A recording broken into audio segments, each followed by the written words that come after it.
What's up everybody and welcome to this month's Patreon pick. So this is the third Patreon pick, I believe, video that I have done. It's a newer perk that I have over on my Patreon page where once a month I let my patrons give me ideas for a video. They typically like ranking videos thus far, and then I let them vote out and see which one reigns supreme. This month was very close with another one that I imagine will probably be picked for next month.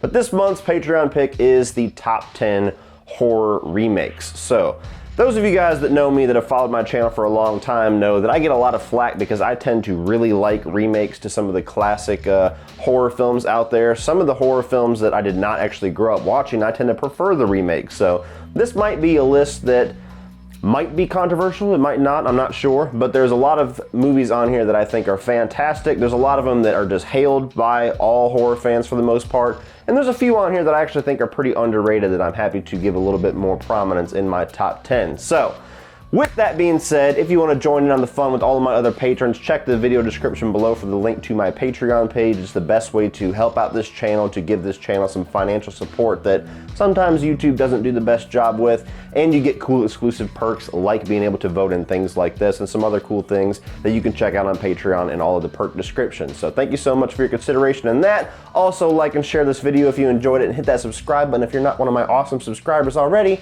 With that being said, let's talk about some horror remakes. So I'm not gonna go with any honorable mentions. I feel like there's enough to talk about with these 10 films that I don't even need to bother going with the ones that didn't quite make my list. I will just say that there is quite a few great horror remakes out there that didn't make this list, showing that though remakes do have a very negative stigma for understandable reasons, there is a lot of them out there that should get your attention. Now, number 10 in my top 10 best horror remakes is actually one that I just rewatched last night, specifically for this video, because I remember liking it, but haven't watched it in years and wanted to be sure if it belonged off of this list or if I was going to regret it watching it later that it didn't make this list. And luckily, it did slide in here at number 10, and that is The Crazies. This is a 2010, I believe, remake of a old George Romero film. As you guys know, if you've seen the couple of George Romero films that I've reviewed, I have not had experience with any of his original films until very recently.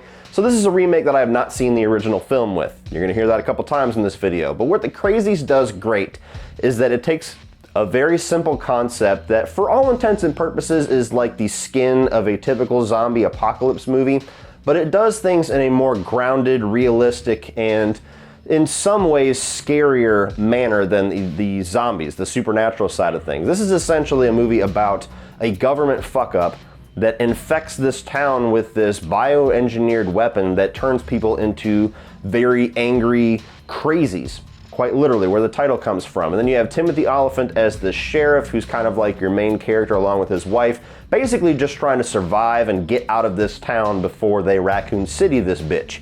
It's a very cool movie. It has some very interesting, intense sequences that are zombie-ish, but much more realistic in my mind. It does a really good job of kind of putting the government in there as the overarching bad guy in a very subtle way, like where they have these little zoom-in segments where they can see what's going on and they zoom out and you see like initiate containment protocol and things like that. They're very subtle with the government involvement, while at the same time showing that even though they're facing all of these evil people that are trying to put axes in their heads, the government is the overarching enemy here. Very cool movie, very interesting, a nice little spin on the zombie genre, which I'm not the biggest fan of, so I actually really like this remake. Comes in here at number 10. Number 9 is one that I'm sure I'm going to get a lot of comments down below telling me that it is not a remake, and the main voice saying that this is not a remake, you know what you can do. Anyway, It Chapter 1. Yes, this is a readaptation by definition, but it's also a remake by definition because it's taking over the film adaptation that was on TV in 1990. It's not something I feel like arguing about. If you don't think this is a remake, then fuck it, skip to number 8. But number 9, It Chapter 1. It's honestly only this low in this list because of It Chapter 2. If you've seen my review, you know I'm not the biggest fan of how they concluded these two films, but It Chapter 1 did a fantastic job in recreating the story of It in an 80s setting. Has a really great cast of kids that are very engaging all of the way through. You have a really cool performance that some would argue is more iconic than Tim Curry by Bill Skarsgård as Pennywise. Really the only thing that held this movie back for me just in an isolated movie is the CGI. I think the CGI is pretty terrible and it's way overused. It's something that Andy Muschietti tends to do a lot as a director. Nonetheless, it does some great things with the story. It improves on pretty much everything from the 1990 version, although there are some things about that 1990 TV version, mostly for nostalgic reasons, that I still prefer over this film. But it does a great job at telling that isolated story of kids versus evil in this town of Derry, does a nice job of moving eras from the 50s to the 80s, and just had us all salivating for how they were going to follow this up in a couple years with It Chapter 2. Which ultimately disappointed me.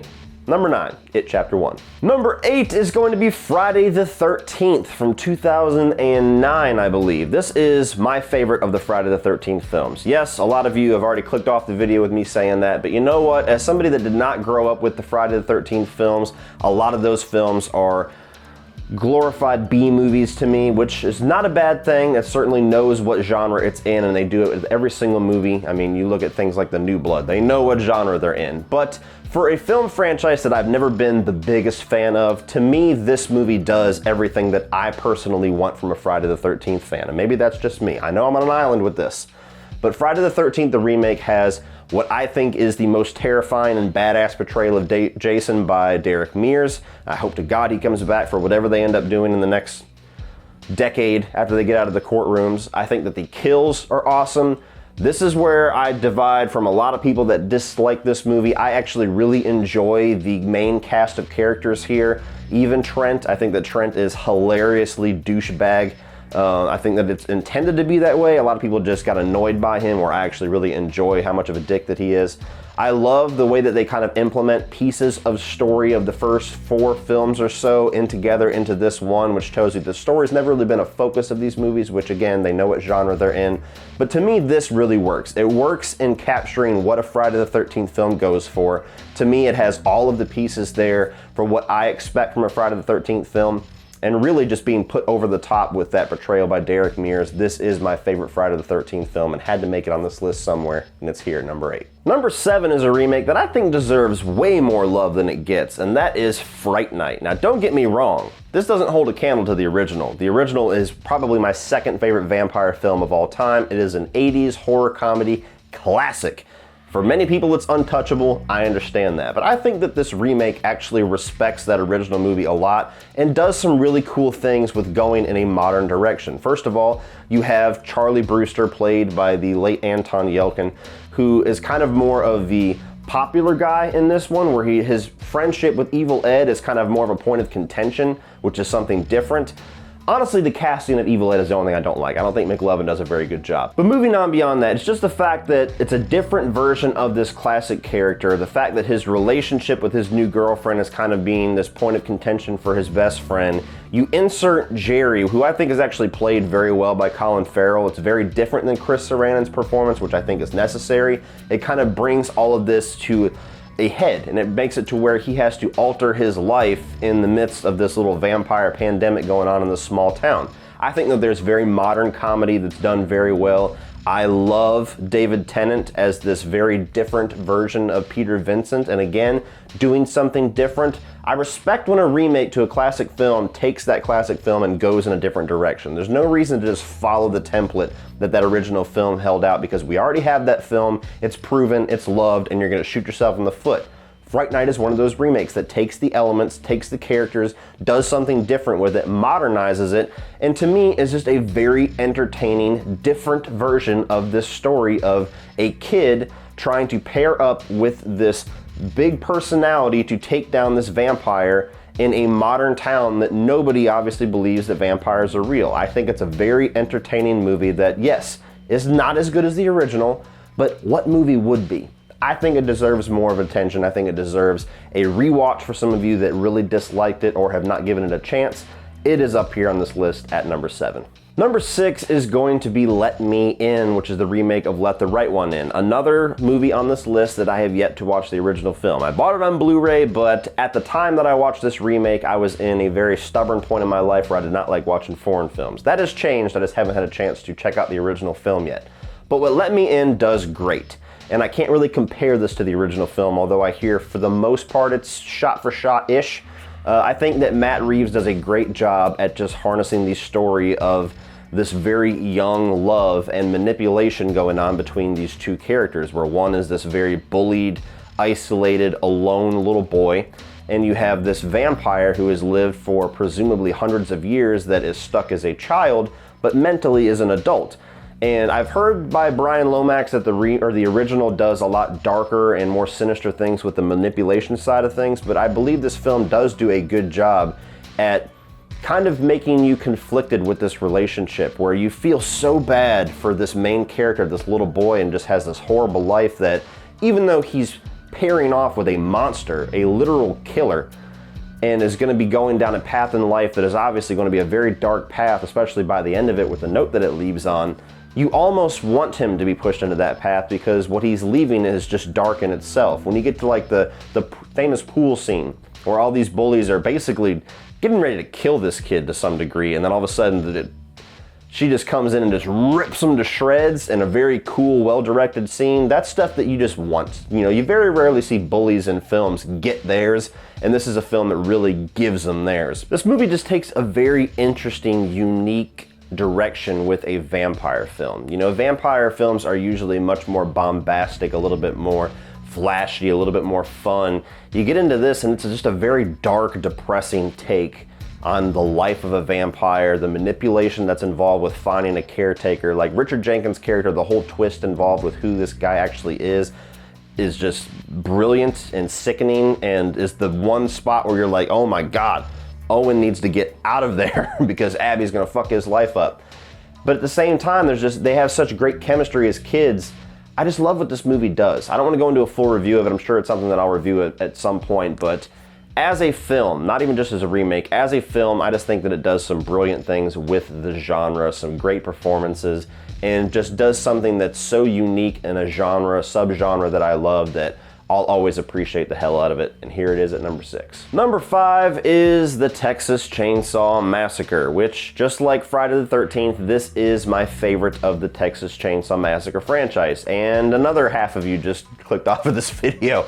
Much like the Friday the 13th franchise, I did not grow up with any of the Texas Chainsaw movies. I at least enjoyed the genre of what Friday the 13th went for and saw pieces of them on TV. I really had no experience with Texas Chainsaw whatsoever when I walked into this remake. This was my introduction to this series, to these characters, to this franchise. And to date, this is the scariest movie theater experience that I have ever had. Something going on with the smallness of the theater, the few amount of people that were there, the darkness, and this movie kind of going in a much more morbid direction for a horror film that was unlike anything that I'd ever seen before, just really chilled me to my bone. Obviously that hasn't held up because I can watch this very easily, but at the time, this movie really made an impact on me. And I still think that it holds up the best out of all of them. Now again, that's just because I don't have the nostalgic experience of those original films. The original film, I know, is a very celebrated horror film, and it's another one of those rankings that I get a lot of flack for, but it's just my own personal thing. The original Texas Chainsaw Massacre is one of those films that you will hear me say I appreciate more than I actually enjoy. I get the impact of it. I get how quote-unquote revolutionary it was for how gritty and grimy and grounded it felt, and just very almost too real for comfort. I get all of that. I appreciate the hell out of it, but it is very dated to try to watch. And I watched it right after I saw this in theaters, so it's not something that I just experienced a couple of years ago. It's just a movie that has never hit me the way that it hit everybody else. The way that this movie hit me is the way that most of your experience with that original Texas Chainsaw was. Love Arlie Ermey's character. I think that he's arguably scarier than Leatherface. You get into Leatherface, I think this is the best portrayal of Leatherface we've ever gotten as far as the size and the ferocity. I mean, this dude's like 300 something pounds and just chasing these kids through the woods and just right on their ass, not losing a single beat.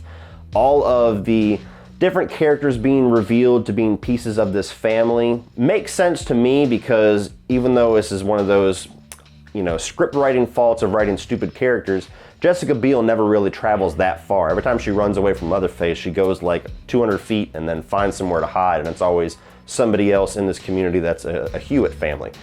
So I really like this. I like the characters. I like the gore in it. I think that it does a lot without showing a whole lot. For all intents and purposes, this kind of kicked off the horror remake craze that we had in the mid-2000s, and it's still one of my favorite horror remakes of all time. Number 4, now we're getting into some classics that nobody should be able to argue with. Number 4 is David Cronenberg's The Fly. Now this is just a wild take on an original movie that was in black and white with Vincent Price, which again, I've never seen.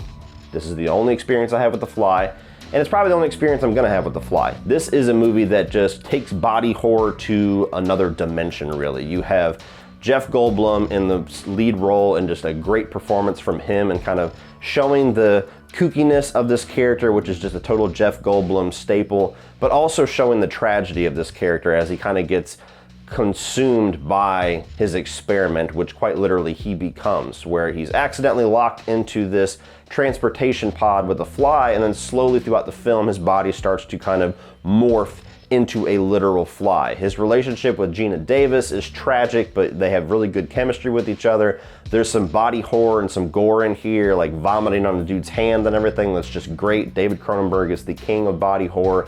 The way that his makeup effects just kind of degenerate all over Jeff Goldblum, where his skin starts kind of bubbling over and he loses his teeth and he's crawling on the walls, and a bunch of nasty stuff that all culminates into a literal movie monster.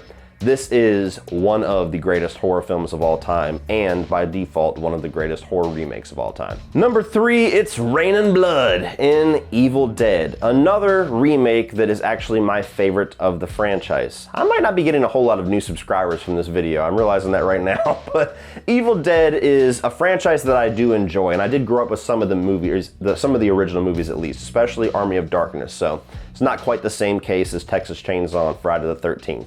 The reason that I love this remake and why it is my favorite of the 4 Evil Dead films that we have right now is that, to me, I love the tonal choice that they made as far as Fede Alvarez kind of putting most of the comedy, like the physical gags and the kookiness and the Three Stooges slapstick, way down in the depths, and not even really bothering with that type of comedy, but kind of just going so over the top with the gore and the body effects and the practical effects that it's almost comedic how far this movie goes. It's a genre that I will call splatstick, to where it's literally so much carnage on screen, so much skin and flesh and blood just spraying everywhere that even though some people will be grossed out and scared to death by it, fans of this genre will eat it up because it is so much excess, which what the Evil Dead films are famous for, along with the comedy, that it's almost comedic because of that. You get past all of that,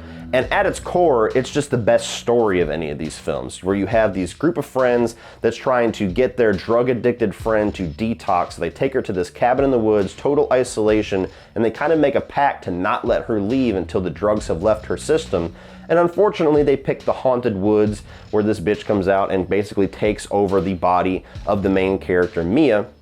And even though she's telling the truth about there's something in the woods, something's crazy going on, we're all gonna die, they think that she's just having a bad reaction to the detox. So there's a lot of cool tension there, and a very realistic, well-written way for why these characters would actually stay in this situation instead of getting the fuck out of there before they don't have the option to get the fuck out of there.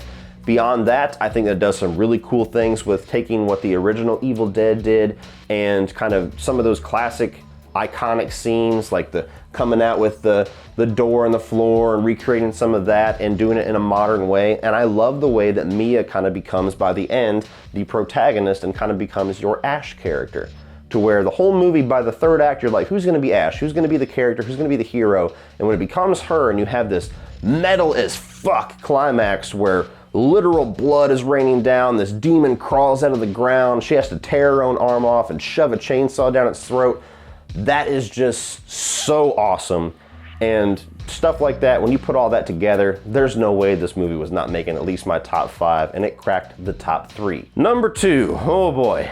Of all the controversy that I've already set myself up for, this one might be the worst.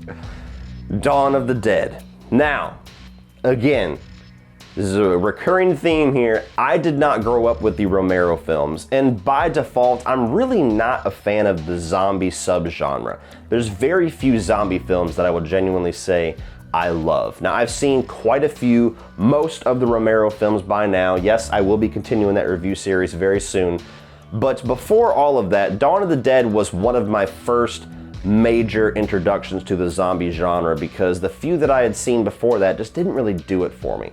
I went to go see this remake because they did this cool little gimmick where they played the first 10 minutes of the movie on like USA or ABC or some shit like that as like a tease to get you into the theater, and it shows the opening to this film, which is a great tense opening, and I went, my God, I gotta see the rest of that. We went to the theater to check it out, and this is probably my favorite zombie film of all time. And I know that that's controversial to say because the original Dawn of the Dead is most zombie fans' favorite film of all time, favorite zombie film, followed closely by the original Night of the Living Dead. I get all of that. Again, this is just my experience, the way that my life has laid out with movies that I've seen. Dawn of the Dead is probably my favorite zombie film of all time. I'm a fan of Zack Snyder, I'm a fan of his style, and I love what he did with this remake. It's action-packed, it's scary as hell. I much prefer faster, ferocious zombies to the slow-moving, the classic undead. That's never scared me. I understand that's more in numbers and not necessarily physical threat, but I like the numbers with the physical threat with this and like the 28 Days series. So I love that. I think it has a great cast of characters and performed very well by the actors. I love how this movie progresses to where it tells some of the similar beats of the original Dawn of the Dead, but it goes in very different modern directions, especially the whole escaping the mall sequence where they're building up these buses to be like these death vehicles, the whole escape and the tragedy of who survives by the end of it to ultimately get to a mid-credit scene and find out that nobody survives. It's just a fucking badass zombie movie to me. This is kind of what I compare zombie films. Is it gonna be as fun, as badass, as engaging as that? I know it's not gonna be very many people. I'm gonna die on an island with that, but Dawn of the Dead is by far my favorite zombie film, alongside the 28 Weeks and 28 Days Later films, and it is my second favorite horror remake of all time. But number one, you guys knew this was gonna be number one. I almost didn't include this film because it's like the default answer to most horror fans, but I gotta put it at number one. That is John Carpenter's The Thing. Now, I'm not gonna go too in depth with this because this year I am going to be reviewing The Thing. If you've been following, we've already announced that The Thing and its prequel are going to be a part of 31 on 31 this year in October, so I need to review both of those before then, so I wanna save most of my thoughts for the actual review. All I will say is that this is quite possibly my favorite horror film of all time. It's always this and The Lost Boys that fight out for number one. And John Carpenter's The Thing, to me, flawless film. There's not gonna be anything negative that I'm gonna say about it in the review. Spoiler alert, I think that it's absolute perfection. I think it's a shame that it wasn't appreciated when it first came out, but everybody loves this film for the most part now. I think this is the standard for physical effects, for practical effects in horror, and it pisses me off that more modern films, like the prequel, did not take that to heart and don't do more stuff like this that they were able to do in the fucking 80s. Should be able to do it easily now. But John Carpenter's The Thing, it's horror masterpiece in a bottle. It's tension, it's paranoia, it's a great simple premise that's executed beautifully, an awesome cast of characters, probably my favorite performance by Kurt Russell, my favorite Kurt Russell character. It's just awesome from start to finish, even the way that it ends in a very down, kind of ambiguous note where you choose where the story goes and both directions don't exactly seem very pretty. I love this film. I love it to death. I mean, at some point I might have The Thing tattoo on my arm. That's how much I love this damn movie. So it had to be number one as my favorite horror remake. So what do you guys think of all these? I know I'm gonna get a lot of shit down in the comment section below, but all I will ask is that you understand that this is just my opinion, my subjective opinion, my experience with these films. It does not dilute how important your opinion is. Just give me your perspective and we can talk about these movies, hopefully very civilly down below in the comment section. But what do you guys think? What are your top 10 favorite remakes? Do you love all of these? Do you hate some of these? Do you hate this whole list? That would be crazy. Let me know down below in the comment section, guys, and we will talk about it. Be sure to check out my Patreon page in the video description below. Like and share this video. Hit that damn subscribe button because you know you want to. And as always, guys, remember, opinions are like assholes, but that doesn't mean that you have to be.